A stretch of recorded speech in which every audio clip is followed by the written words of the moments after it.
Hello friends, तो आइए आप सभी का एक बार फिर से इस नए क्लास में स्वागत करते हैं। तो फ्रेंड्स, आज हम सवाल लिए हैं आयु से संबंधित। ठीक है, तो आयु से संबंधित जो भी सवाल होगा इसमें एक ही कॉन्सेप्ट आप लोगों को याद रखना है कि सबसे पहले वर्तमान आयु निकालना है। वर्तमान आयु निकालने के बाद ही हम लोग जैसा सवाल कहेगा उसके अनुसार काम करेंगे। ठीक है, ये बात आप लोग याद रखिएगा। अब चलिए सवाल पे देखिए, सवाल क्या कह रहा है। सवाल कह रहा है कि रमेश तथा सुरेश की आयु का अनुपात 7:3 है। तो यहां देखिए, रमेश और सुरेश दोनों के आयु का अनुपात दिया हुआ है 7:3। ठीक है, अब आगे पढ़ते हैं। कह रहा है कि 6 वर्ष बाद, यानी 6 वर्ष आगे की बात कर रहा है। ठीक है, तो 6 वर्ष बाद इनकी आयु का अनुपात 5:3 होगा। तो इनकी आयु में कितना का अंतर है ये निकालना है हम लोगों को, यानी कि सुरेश और रमेश दोनों के आयु के बीच कितना का फर्क है, कितना का अंतर है, ये निकालना है। ठीक है, तो सबसे पहले हम लोग क्या करेंगे, वर्तमान आयु निकालेंगे।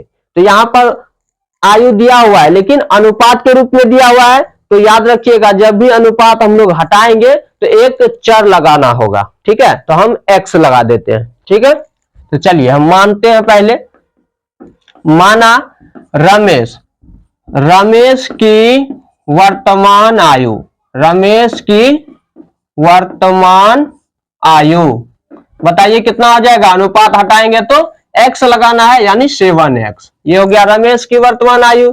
इसके बाद सुरेश है, तो सुरेश की वर्तमान आयु, सुरेश की वर्तमान आयु तो बताइए इसका कितना होगा।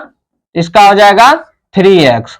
ठीक है, जब भी अनुपात हटाएंगे तो एक चर लगाना पड़ता है, एक वेरिएबल, चाहे आप x y z कुछ भी लगा सकते हैं। यहां हम x लगा दिए। क्लियर है बात। तो अब यहाँ वर्तमान आयु हम लोगों को मिल गया है। अब जैसा जैसा सवाल कहेगा इसके हिसाब से काम करना है। तो यहाँ कह दिया कि 6 वर्ष बाद, यानी 6 वर्ष आगे जाना है, तो 6 वर्ष वर्तमान उम्र में 6 वर्ष जोड़ देंगे तो हम लोग 6 वर्ष आगे चल जाएंगे, इसीलिए दोनों में 6 वर्ष जोड़ेंगे। ठीक है, तो रमेश की वर्तमान आयु 7x है और सुरेश की वर्तमान आयु 3x है, तो दोनों में 6 जुड़ेगा। ठीक है, और यहां पर सवाल कह रहा है कि 6 वर्ष बाद इनकी आयु का अनुपात 5:3 है, यानी कि अनुपात निकालेंगे हम लोग। देखिए ये हो गया रमेश की वर्तमान आयु, तो 6 वर्ष बाद तो 6 जोड़ दिए। 6 वर्ष बाद यहाँ अनुपात दिया हुआ है ना, इसीलिए हम लोग यहाँ पर अनुपात कर लेंगे। तो यहाँ देखिए ये सुरेश की आयु है 3x, ये वर्तमान आयु है। 6 वर्ष आगे करने के लिए क्या करेंगे, इसमें भी 6 जोड़ेंगे। अब इन दोनों का जो अनुपात होगा ये 5:3 के बराबर होगा, क्योंकि सवाल में यहां पर कह दिया है कि 6 वर्ष बाद, यानी 6 वर्ष आगे की बात कर रहा है कि 6 वर्ष बाद इनकी आयु का अनुपात 5:3 होगा, यानी 6 वर्ष बाद जो आयु का अनुपात होगा वो 5:3 होगा। तो हम 6 वर्ष बाद वर्तमान उम्र में जब 6 जोड़ेंगे तो वो 6 वर्ष आगे हो जाएगा। तो 6 वर्ष बाद उनके आयु का अनुपात जब निकाले तो आया कितना, 7x + 6/3x + 6, ये आया। अब ये जो है इसके बराबर होगा, क्योंकि सवाल में कह दिया है कि 6 वर्ष बाद आयु का अनुपात 5:3 होगा। ठीक है, इसीलिए दोनों अनुपात को जब बराबर करके सॉल्व करेंगे तो आपका x का मान आ जाएगा। अब इसको सॉल्व करिए। चलिए 7 से 3 को गुना करते हैं, 7×3 = 21x + 6×3 = 18, इधर 5 से करिए, 5×3 = 15x + 6×5 = 30, ये हुआ।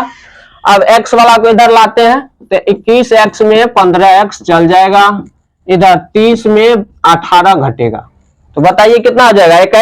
x में 15x चला गया, ये हो गया आपका 6x बराबर 30 में 18 घटाएंगे तो 12, 6 दूना 12 बराबर 2 हो गया।